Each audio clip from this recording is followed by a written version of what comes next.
조갑제TV 시청자 여러분 안녕하십니까. 2021년 12월 23일 오후 3시 29분입니다. 국민의힘 윤석열 후보가 본격적으로 공수처의 기자 그리고 야당 의원 통신조회를 사찰이라고 규정하고 공세에 나섰습니다.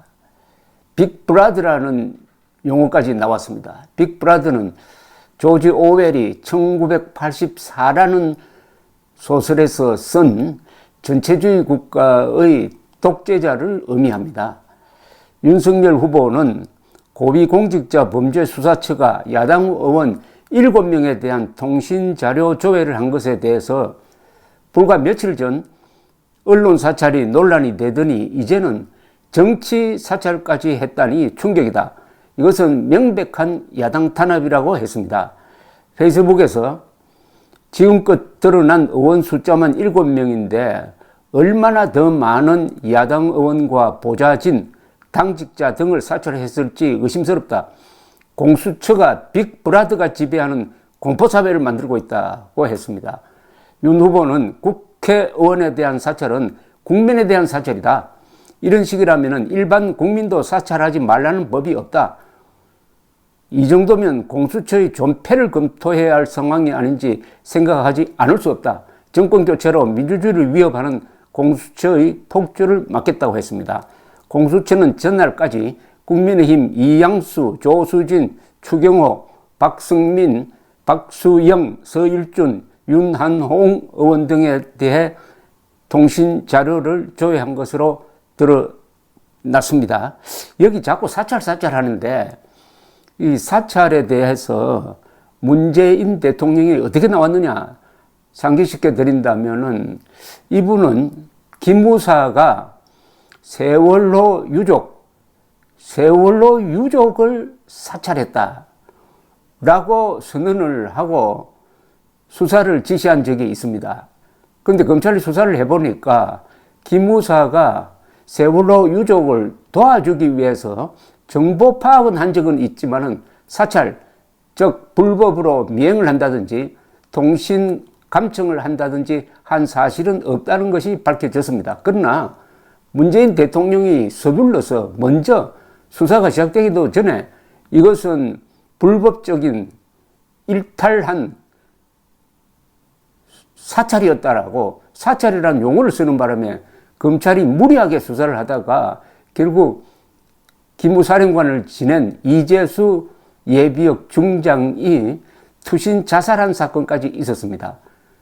그렇다면 이 사찰이라는 용어를 이제는 문재인 정권 공수처에 그대로 돌려줘야 합니다. 지금 하고 있는 게 이게 진짜 사찰입니다. 여기에 대해서는 법적 논리가 탄탄합니다. 왜냐하면 현직 부장검사가 이것은 위법이라고 단정하고 나왔습니다. 그걸 제가 소개를 해드리겠습니다.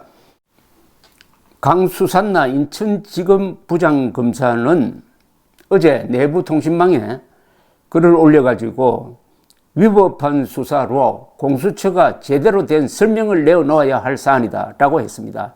검찰 내부통신망 2%의 이상한 수사, 이상한 영장이라는 제목의 글을 올렸습니다. 공수처는 수사 대상자의 통화 상대방을 확인하기 위해 적법한 절차에 따라 통신 사실을 확인한 것이라고 변명하고 있지만 기자의 가족까지 통신 사실 확인 대상이 된 점에 비추어 특정 기자에 대해서는 통신 영장이 청구된 것으로 추정된다 라고 지적을 하고 논리를 펴니다. 그런데 23일까지 공수처로부터 통신자료 조회를 당한 기자는 15개 언론사 기자 50여 명인 것으로 밝혀졌습니다. 특히 공수처는 지난 6월에서 8월 사이 공수처의 이승윤 서울중앙지검장 황제 조사 기사를 쓴 TV조선 A 기자의 어머니와 동생의 통신자료까지 수차례 조사한 것으로 최근 밝혀지면서 공수처가 수사 대상이 아닌 기자를 상대로 통신영장을 청구한 것 아니냐는 이야기가 나왔습니다.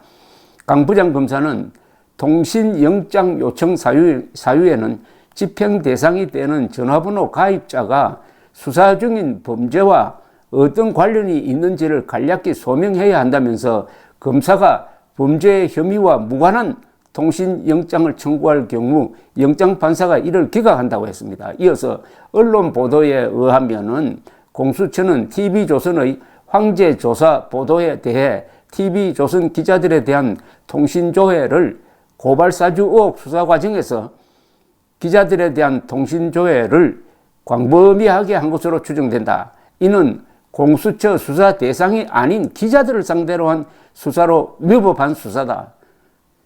공수처는 공무원을 수사하는 거지 언론사를 수사할 자격이 없는 겁니다.